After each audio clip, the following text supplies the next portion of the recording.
Olá, bom dia! Sejam todos muito bem-vindos ao segundo dia da cobertura oficial da NAFA Virtual Experience 2021 aqui do Instituto PARAR.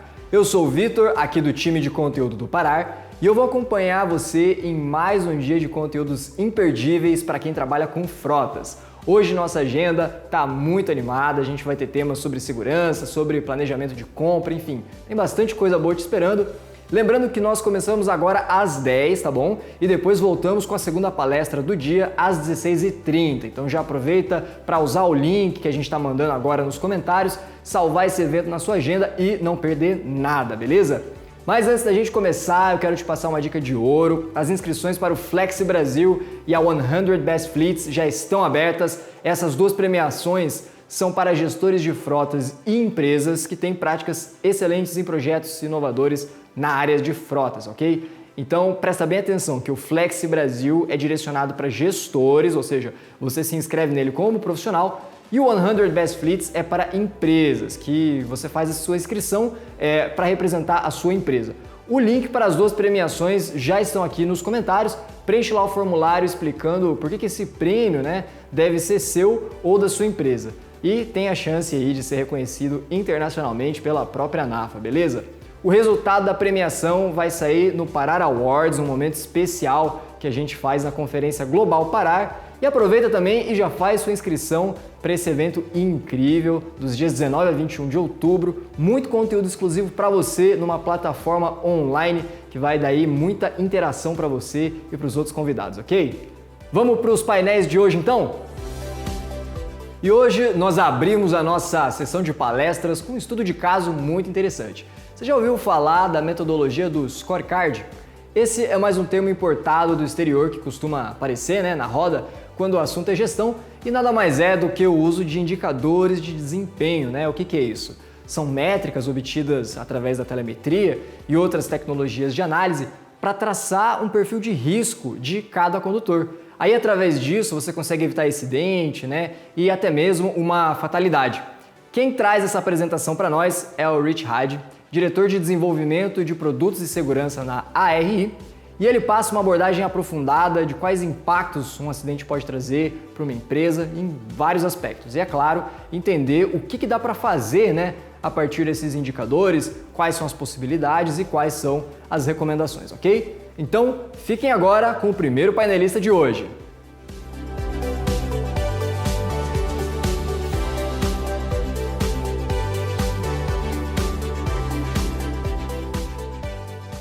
Well, welcome everyone to NAFA's 2021 I&E virtual experience in our session using advanced analytics to save lives.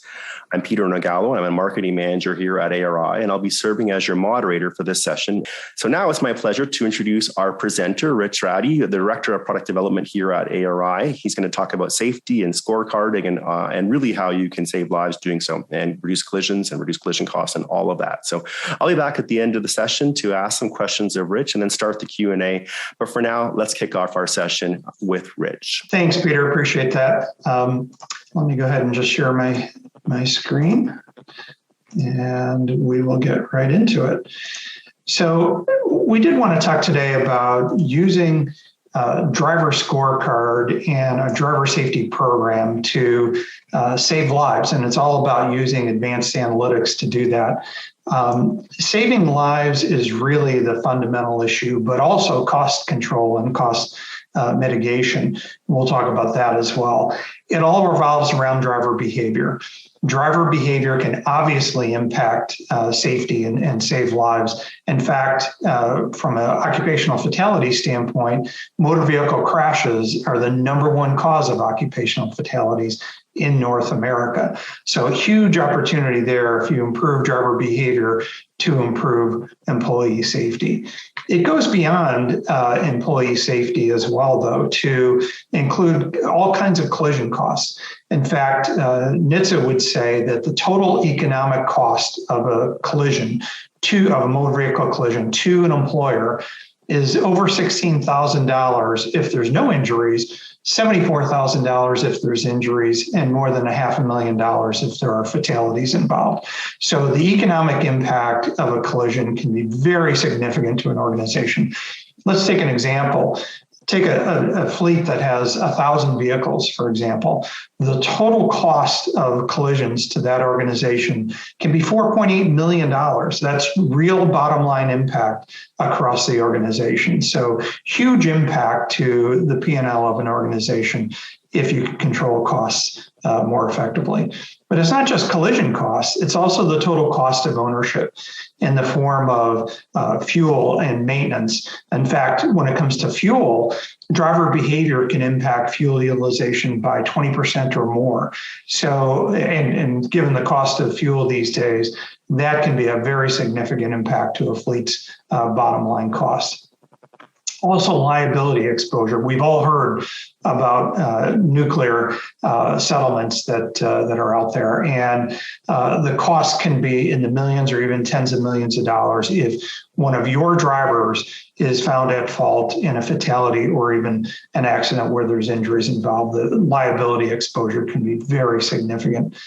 And finally, something a lot of organizations don't think that much about is the impact to the reputation driver behavior has to the reputation and the brand that organizations work so hard to create in the communities they serve. I'll give you an example. I'm not going to mention names, but I happen to pull up next to, at a stoplight, pull up next to a van, a very prominent logo on the side, very well-known organization.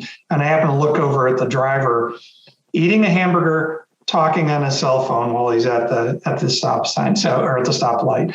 And, my immediate thoughts are kind of negative about that organization, just based on that behavior. So it definitely impacts your brand and your reputation in the communities you serve.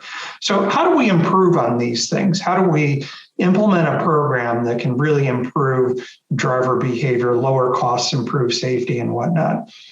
Well, it's about identifying where those costs might be. And if you look at how the distribution curve or the bell curve of a normal set of driver behaviors when it comes to low, medium, or high risk drivers, the costs don't follow that bell curve, right? If the majority of your drivers are medium or even low risk, the costs don't follow that. In fact, the costs are disproportionately higher with high risk drivers. And so the objective of any good driver safety program or driver scorecard program is going to be to move folks to the left on that blue curve, more low risk drivers, and reduce your costs across the organization. That's the goal. So how do you do that? Well, if you look at what are best practices across the industry, it's a variety of things. It's not necessarily one thing. There's not one magic silver bullet to improving driver behavior and lowering your costs and lowering crash rates. It's a combination of things. It's having a comprehensive driver safety program in place. And it starts with pre-hires. So making sure that you're doing proper screening, pulling a motor vehicle record on pre-hire so you know what you're getting when they come in. Once they are hired, having a good safety policy in place that your new hires are exposed to, that they comprehend, they read, going through a driving assessment to identify what their skills are as new hires, and then have personalized onboarding training, for those drivers so that they're ready to go when you want them to drive as a qualified driver in your organization. For your qualified drivers, you want to make sure that you're monitoring their driver behavior. And that can be in the form of telematics, motor vehicle record checks and whatnot, but really making sure that you're aware of their driving behavior. That you're also communicating the importance of driver safety to your drivers throughout the year. And that can be in a variety of forms, including refresher training throughout the year to keep safety fresh in their minds. And then most importantly, recognizing drivers for good driving behavior so that you're reinforcing those good and safe driving habits across your organization. When you are monitoring driver behavior, you're going to identify risky drivers. And when you do, it's critical that you take immediate action on those risky drivers to improve their driver safety and improve their driver behavior going forward. Now, there's two fundamental pillars that sort of overlay all of any good driver safety program. And it starts with leadership from the top, making sure that leadership is committed to the driver safety program, that they allocate resources, allocate funds, and really have a major focus and hold people accountable for driver safety throughout the organization. And the only way you can really hold people accountable is to have good metrics and analytics. And it's not just, and one of the flaws that a lot of organizations have is that they'll rely on one metric. Let's say collisions per million miles, for example. Great metric, great thing to understand and track, but it's not really something that's predictive. It's not really something that you can really take action on early on to avoid crashes. It's very much after the fact. And so what you really want to have is a comprehensive set of metrics to measure driver behavior. And that's where a driver scorecard can come into play, where it really does take a variety of elements, gives you a comprehensive view of driver behavior that your drivers can understand and that you can manage as a fleet manager or a safety manager within your organization. And some of the key things of a driver safety program or a driver scorecard program that you really want to have are, number one, would be intuitive scoring, so that you can look at a score or a grade, if you will, and instantly know how that driver is performing. As important, making sure that your drivers can understand their score and that it makes sense to them intuitively. They don't have to think about, where am I with regard to the score? They know immediately, are they doing well? Are they not doing well? Is there room for improvement? Also allowing them to benchmark against the rest of the organization so that they can see how they compare.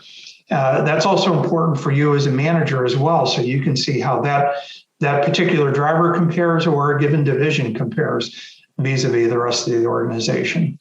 And having analytics in place so you can drill down at a division level, see your metrics across the company, see it across a given organization, or even down to an individual driver level. And then, as we've talked about, pulling in multiple data sources and being able to drill down to the specifics of those particular data elements, so that you can really have actionable information when you do drill down. Let's talk about those elements a little bit and how the driver scorecard should integrate in with the rest of your information systems. It should be a part of your fleet management information system, so that it's one view of all of your information as it relates to your fleet, whether you're talking about your vehicles or your drivers. It's one place where you can see all of your information. And also for your drivers, that they can view their driver scorecard and their driver behavior information, as well as what's required from a preventable maintenance standpoint, from a documentation standpoint, from an ability to find fuel locations, whatever it may be, all in one place for your driver through a driver app. So having it all in one place and having it available to both management and your drivers is really important.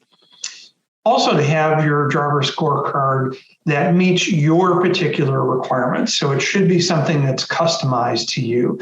So you might want to weight one element greater than some other organization, and being able to do that, being able to customize that scoring mechanism is really important to making sure that it fits your needs and that it makes sense to your drivers.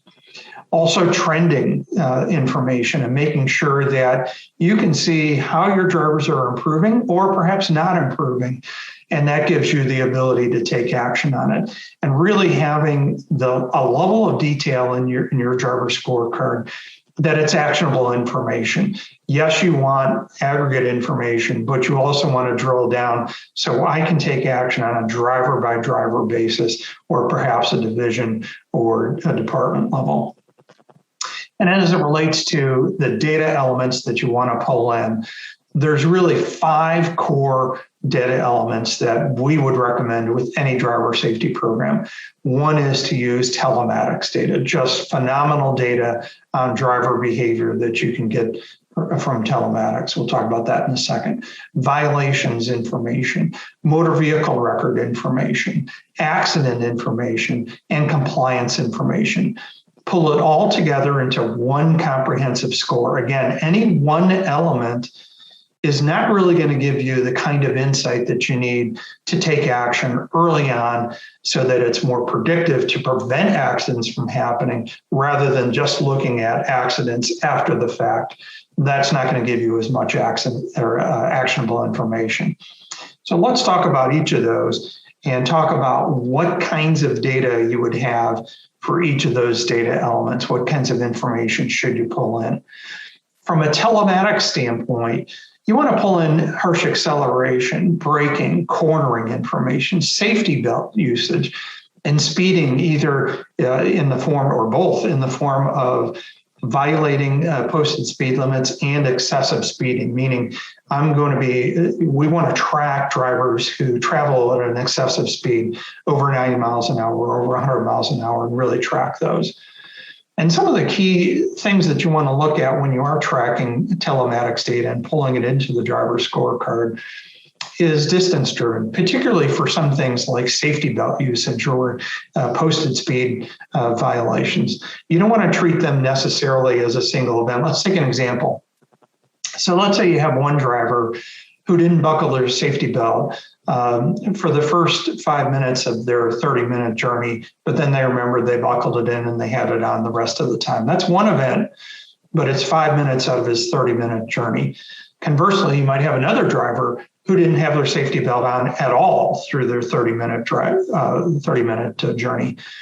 You can make a strong case that that second driver is a much riskier driver and much higher liability exposure for you and to themselves than the first driver, because they didn't have their safety belt on the entire 30-minute drive, whereas the first driver had their safety belt on for 25 minutes. So you want to sort of normalize, if you will, based on miles driven. Same thing with speeding. If you treat speeding as an event for exceeding the posted speed limit, maybe I drove over the posted speed limit for 1 minute of my 30-minute drive, and another driver was speeding for 20 minutes of their 30-minute drive. That second driver is a much greater liability exposure than the first. So you want to normalize your telematics data for miles driven, critical component of a good driver scorecard. From a violation standpoint, you want to pull in things like red light camera infractions. From a motor vehicle record standpoint, you want to know about restricted privileges and pull that data into your driver scorecard. So, do my drivers have suspended or revoked licenses? You want to be aware of that, pull that data in. Also, drink driving. So if they have a DWI, DUI, you want to make sure you're pulling that information in and scoring it, or reckless driving, or any kind of standard motor offenses on their MVR. And you also want to know about their license status. So we talked about restricted privileges on suspended or revoked driving licenses. But what about if the license had just expired? You want to know about that as well and score that information through their motor vehicle records. So that's another critical component for the driver scorecard. Accidents, certainly you want to know about preventable accidents and score preventable accidents, but you also might want to score non-preventable accidents, perhaps at a lower rate, obviously, than a preventable, but score those as well, or unknown faults. Some accidents, it's not clear who's at fault, in the accident. You want to score those as well. And then you want to be able to drill down to the detail of what type of accident was it? Was it a rear end? Was it a side impact collision?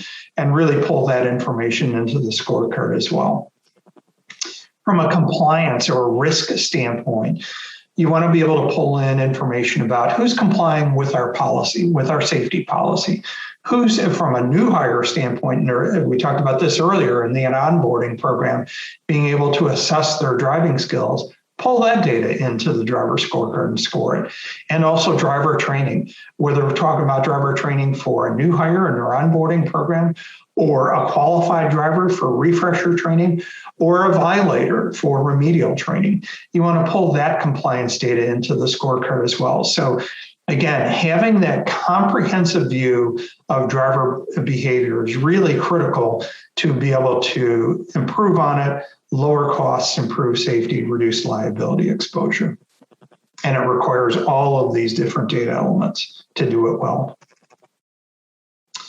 So let's talk about some use cases for how you might use a driver scorecard.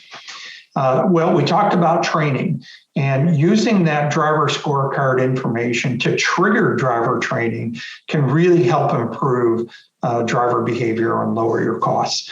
For example, you might want to automatically trigger driver training whenever you get a motor vehicle record, a speeding citation or a failure to yield, automatically launch driver training to that driver. Same thing about accidents. And same thing about telematics. And that's where you can really get ahead of the game, where you're dealing with more predictive information when it comes to telematics data to prevent a crash downstream. Assign training when you see risky behavior on sharp cornering or harsh braking or speeding. Assign training right away. And hopefully you can do that in an automated fashion so it doesn't require a lot of manual resource to assign that training program. You obviously, whenever you do identify high-risk drivers, and that's one of the keys of the driver scorecard is to identify those high-risk drivers, you want to address them. You want to have those conversations with those drivers to get them to realize the importance of good driver behavior, that it's not just for the organization to reduce costs and liability exposure, it's also for them to help improve safety in their own world and keep them safe so that they can return home the same way they came to work, in a safe way. So having those conversations with your drivers are important. Also, the flip side of that is use the driver scorecard to recognize safe driving behavior. And that's where the scorecard can really come in. It can identify the high-risk drivers. It can also identify your good drivers. Recognize those drivers. That's a great way to reinforce behavior throughout your organization. And if you really want to put some meat behind your program, which a lot of organizations do, is have the driver scorecard score actually feed your performance management process and have it part of your performance appraisals for your drivers. So not the only thing, obviously, that you would want to have in a performance appraisal, but having it as one feeder, that really gets your drivers engaged in the process. And it could also be a feeder for management bonuses, where we've seen that in a way that makes it really, really effective and gets folks really focused on driver safety. So here's just a variety of ways. There's many other use cases for the driver scorecard, but these are some of the ways that Peter, we see it used in organizations, and that it can be really an effective tool to managing driver behavior. So thanks, Rich. That is a lot to kind of think about and unpack. I thought it was interesting, your discussion around, predictive and prescriptive, as opposed to reactive and responsive. And maybe you can help me out with that a little bit. I guess that really was enabled by the technology in some ways, right? I mean, 15 years ago, we just unfortunately would have to wait almost for an accident to happen and before we do something about it. But all of that's changed, and there's the enabling technology, I guess, telematics, but also assessment. Yeah, absolutely. Telematics has been a phenomenal tool for driver safety to identify those high-risk drivers and identify your good drivers. So you're right, the technology has really enabled us to do that. used to be, accidents was the key way you would measure driver behavior. But now with all the tools between telematics and violation, getting red light camera violations and getting motor vehicle record information in on an automated way and pulling that all into something like a driver scorecard. I mean, what we've been talking about is using that technology to really be predictive in avoiding crashes. That's the goal. The goal are no incidents, no crashes, no incidents. That's all of our goals. And so the way you do that is to really use the data up front, capture the data, and have tools that can take that data. And one of the problems with telematics is it generates a lot of data, right? Just huge quantities of data. And that's where something like the driver scorecard can come in, synthesize all of that information together, give you good, actionable, meaningful management information that then you can use to predict where are my problems, where are the folks who are likely to have crashes or likely to be high cost drivers for us. That's really what you want to do. Yeah, I think you put your finger on it. I know I've been hearing from fleet managers for years who say things are data rich, but information poor, right? So how do you take all of that data and get some insight onto that? But I want to explore a little bit, dig a little bit deeper into some of the use cases you highlighted, because I think some of them are interesting. I'm talking more, I guess, about the carrot versus the stick. I wonder if you could talk a little bit about gamifications and awards a little bit, and how people do that. Is it strictly around scorecarding, or is there other metrics? I know, utilities have such a strong culture, for example, around enterprise, right, around safety. So do they tie it into that? Like, maybe you can give me some examples that you think that people have used quite effectively. Yeah, well, obviously you want to recognize your employees for any good accomplishments they do, including driving, right? So that's the topic of today is really their driving behavior. And so using more than just one element, right? So that's where we go back to the driver scorecard, where it's a comprehensive view of driver behavior. It's a great way to identify which of your drivers are good drivers. And in fact, in some scorecards, you can even assign badges to those good drivers so that they know they're a top 10% driver or a top 5% driver. And, that feels good, right? I mean, as a driver, if you're doing a great job, being recognized for that is critical, and that helps reinforce good behavior. Some organizations have taken it to another level, right, where they'll have reward type of programs in place where everything from hats or shirts that they get for good driving behavior. Some organizations will even allow them to upscale their vehicle. If they're a good, consistent driver over a number of years, you get to pick out maybe a little bit nicer vehicle than folks who are not driving as well. So there's lots of ways you can do that to reward driver behavior, gift cards, whatever it may be, but just acknowledging it. And making it public, right? So in departmental meetings, Peter became a gold driver today, and we want to recognize his great driving behavior. That's how you get the reinforcement. That's how you get folks to really buy in and engage. And then all of a sudden, they're checking their driver scorecard score on a more frequent basis, looking at their mobile app and saying, "Hey, I've got some work to do because I want to be in there." The other thing, and you mentioned gamification. Having leaderboards where you're really recognizing your top drivers. So, here's our top 10 drivers. I want to be on that board. That's motivation for folks to be on that board. Great way to use gamification. Some folks have even gone to the extent where they're creating contests between departments or between divisions and using it that way as a way to engage drivers and really motivate them to participate in your driver safety program. Excellent. So we talked about the badges for the good drivers. Of course, we are trying to make everyone a good driver, but I'm wondering if there's any issues around, confidentiality when we're talking about benchmarking or those people who are not performing so well. How do you handle that kind of one-off conversations? You don't necessarily want to advertise that to everybody. Yeah, obviously privacy is huge these days and getting more important as we move forward. And there's some elements in a driver safety program and in a driver scorecard that are highly, personal information. And motor vehicle records are a great example, right? That's highly confidential information. a couple of things with regard to benchmarking and what a driver will see. They should only be able to see their own information and aggregate information when it comes to benchmarking. So you don't want to benchmark, you don't want a driver to be able to see, Peter's benchmarking against Rich, right? You don't want to see that. You want to allow Rich to see his information and see how he compares to his organization, whether at a departmental level, a divisional level, or an organization level. So that's aggregated information, so you can't really see anything that's confidential. Now, even at an organization level, there's some things that you might want to do, and it's really a company by company decision on how much information you want managers to have. So some organizations don't even want managers to have access to the motor vehicle record for the drivers in their organization. That's a choice that organization can make. But you want that flexibility to be able to turn that information off or on. Now, that doesn't mean that information, that motor vehicle information, shouldn't be part of your score. That can be part of your score and still provide some confidentiality around the specifics of it if you choose as an organization.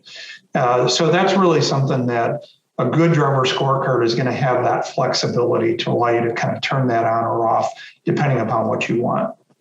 So we are talking about good driver scorecards and best practices, right? And I think I heard you say that the more information and the more comprehensive sources of data, the better. But not everybody, and the importance of telematics and how that really has been a game changer in getting information before accidents happen. But not everybody has telematics, or at the very least, they don't have it across all of their vehicles, right? And so how do you manage that? Can you still provide some sort of insight scorecarding without that very, very effective tool? Yes, absolutely you can. Obviously, the more data you're pulling into the scorecard, the more effective that score is going to be. But there's lots of organizations that don't yet have telematics. They can still use the other elements, right? Violations, motor vehicle records, accident information, compliance and training information. Pull that together. It's still a whole lot better than just relying on one data element, say just accidents. You still get a little bit more of that prescriptive and predictive information. Obviously, we're a huge component of telematics. We think it provides just tremendous value. But if you don't have telematics yet, the other data elements can still provide a lot of value to your organization, and vice versa. If you aren't using, a training program to its fullest extent, but you've got motor vehicle record data and you've got telematics data, pulling that into the scorecard is still an effective way to measure driver behavior. Best if you had all of it, but still very good if you've only got certain elements. Some better than none, essentially. Exactly right. Yeah. Well, we're talking about preventing accidents, and obviously there are success stories in that. But I imagine people come to you when they're not in a successful state, right? They have an issue and they've heard from the C-suite that, listen, what's going on with our damage claims and our things. So maybe you can share with me maybe some success stories, some case studies that you've worked through with customers where they've come to you and say, what's the problem we're trying to solve? What did we do to get there? What were our results? And I have a couple other questions after you share that, because there's one I want to talk about follow-up, because that's always the tricky one. You can drive some real success, but maintaining that, I think, is another challenge. But let's deal with the first part, the case studies and the successes that you've worked on. Yeah, there was a fire and security company on the West Coast that we worked with that they were seeing their accident rate really accelerate in a very dramatic way, and was impacting their insurance costs and their ability to get insurance and impacting their costs across the organization. So they came to us and were looking for solutions, and ultimately implemented a very comprehensive driver safety program, including a driver scorecard that they rolled out throughout the organization, not only at the management level, but also at the driver level. And really phenomenal. In 2 years, the results were very astounding. They reduced their crash rate by 68%, their claim spend by 50%, and their liability exposure by nearly $1 million a year. So very dramatic impact. Now, one of the things that they did that was a critical component of and I mentioned this in the use cases earlier, is they put manager bonuses on driver safety results using the driver scorecard. And that got their management attention. So the CEO of the company said, look, this is a super important thing for our organization. It's in the best welfare of our employees. It's impacting our costs. It's impacting our ability to get insurance. I want to make sure everybody in this company is engaged. He put bonuses on managers. He used the driver scorecard to feed the performance appraisal process for their drivers. And it worked, right? Huge results, huge improvement, much lower costs, and a safer environment for their employees. That's funny because you kind of I had a question lined up for you, which was around buy-in, but you almost kind of answered it when you said the CEO is driving it and their bonuses, right? But let's talk about buy-in along the way. Clearly, from the top is very helpful, but what other areas of buy-in do you need for drivers to get on board on this? Yeah, well, there's several things. Obviously, having the top-down focus is important. And even at the first line manager and supervisor level, making it an important metric to them. Whether you do bonuses or not is up to you as an organization. But certainly having metrics for that department or that region or division or whatever it may be. And again, that's where the scorecard would come into play as a great tool to do that. Second thing is awareness. Making sure that your drivers are aware that not only that there's a focus on it, but here's how you're doing as a driver. And making that visible to them, making that driver behavior metric, the driver scorecard score, visible to them. Easy way to do it is through a mobile app, but also through the web, whatever way works for your organization, but making it visible and making it prominent to them. And then again, I talked about recognition earlier. It's such a great way to reinforce and get buy-in is to recognize the good behavior and make it public. Yes, having badges and using the technology is good, but also making it public in department meetings, recognizing your good drivers and really kind of helping everybody see these are the things that are important to us. These are the things that are going to get rewarded and recognized in our organization. You mentioned something interesting, I thought, which was around that particular case, where they were getting pushback from their insurance carrier. I'm wondering if you could take some of this data and maybe make the other argument, which is look how well we're doing, look how well improved we're doing. Maybe there's a case to be made. I'm thinking, I know they do it on the consumer side about negotiating rates around that now that you're armed with this extra data. Well, clearly it can help in terms of commercial insurance for the organization, whether it's liability or if you're self-insured, even your own, damages, property, physical damages. But certainly, as your drivers take the training and go through the driver safety program, that's going to impact their own behavior and it's going to impact their own crashes, if you will, and their own claim costs, which ultimately impacts their premiums. They can certainly take the training that they've done. They'll get certifications on it. They can take that training and go to their insurance carrier and try to get discounts. It depends upon the insurance carrier. It depends upon the state. There's lots of variables there, but certainly it's something that is worth pursuing as a driver as well. So definitely, of course, on the fleet side. So that's something. Definitely on the commercial side, you bet. Yeah, interesting. Okay. Well, I guess, how do you maintain, you have all this information, you know who's doing well, you're talking about the trending, you're talking about addressing these things. How do you maintain that momentum? How do you make sure that scorecarding is not, okay, we've seen some success and the company just looks at something else after? Yeah, that's a good question. And it kind of goes back to some of the things that we were talking about earlier. One is management commitment, leadership commitment from the top down, making sure that they're committed to it and it's not just program du jour. Secondly is to integrate it into your processes. I love it when an organization uses the driver scorecard information as a feeder to their performance appraisals for their drivers or management appraisals or management bonuses. The more integrated you can have it into your performance management processes, the more it's going to stick and not just be the program du jour. And, it's so critical, but it really does start at the top and making sure that management is committed to it, that you commit resources, you commit an organization to it, and that you commit programs to it that are sustainable through time.